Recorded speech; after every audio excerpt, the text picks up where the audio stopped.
My name's Adam Thorn. I'm an animal expert, adventurer, and explorer. I travel the world in search of some of the most rare, dangerous, and downright bizarre creatures this planet has to offer. You just bit me. My mission is to solve some of the mystery surrounding the animal kingdom.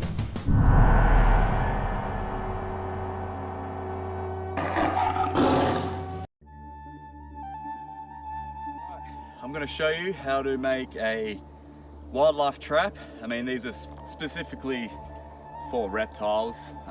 You do get other stuff in these traps, but mainly reptiles. So you want to start off with a pit. So you dig a bucket in, nice open area.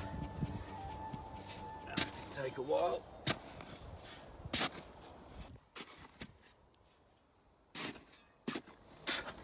Swallow the fly.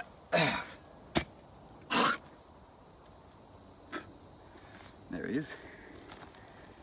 Fucking blowfly. Alright. So now you got your hole. You bury the bucket in the hole and fill in all around the outside. So the lip of the bucket is flush with the ground. You can also use a bit of pipe for this as well. But once the bucket's in, it's time to build a fence line. So either side of the bucket, you want a fence running down. So you dig a little trench. Now when you're digging it, try to save the dirt because you'll need that to fill in the fence. So dig a little trench either side. The fence you want to use is like a bit of fly screen like this. Now you don't want it too floppy, you want it to have some sort of structural integrity to stay upright. And with your trench, line it flush with the pit, like this. And then use the dirt that you've saved up from digging out the trench, sort of fold it there, sort of bury it nicely. You want it kind of smooth and flat.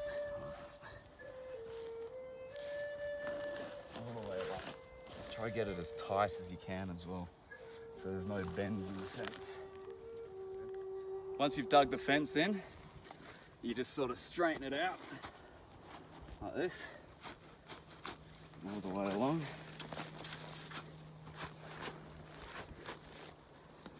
And then, that's looking pretty good. All right, that's one side of the trap done. The other side.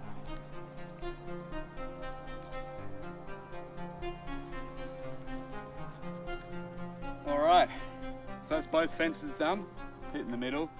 Now it's time to chuck a funnel on each side of these fence lines. These are the funnels you use, sort of concertinaed. They work in a similar way a cray pot or something will work. Animal goes in to the funnel and can't really get out. So you place one at either end, like this.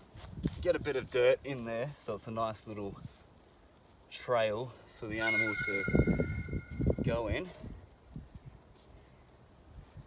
And then once that's done, cover it in vegetation so it sort of blends in with the surrounding environment and also gives it shade. So, you know, in the Australian weather, an animal will die pretty quick in there if it's not shaded. So we'll do that on the other side now. All right, so we've got vegetation on the funnels at either side now. Now the reason why this method works really well is because animals, especially reptiles, but it works with most animals, when they hit a wall, like this fence line, they don't really move away from it. They move alongside the fence. So if an animal is walking through, hits this fence, it'll scurry along and right up into that funnel or into the pit trap. So that's why this method is used around the world, because it works really well. And what you really need to remember is, say for example this pit trap, put some foliage in there so the animal when it falls in can hide under that foliage, and also GPS mark the trap, because if you lose it, these funnels will just keep building up animals, and then the weather hits them and they will die in these traps. So these are traps, especially in this weather, that need to be checked every day. If it's hot, sometimes twice a day. But this is how you set up a reptile trap. So it's the next morning, just checking the trap. Now, don't expect too many animals the day after. Because of the ground disturbance, I find they tend to stay away for at least a day or two. But I'll have a look. Hold it up to the sun. Ah, yep. So we got there's a lizard in here already. He looks lively. All right, oh yeah. It's a little, okay. And he's biting me. Little rascal, let go. This is a Tenotus skink. Let go.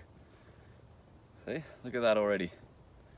First night, that's a successful trap line.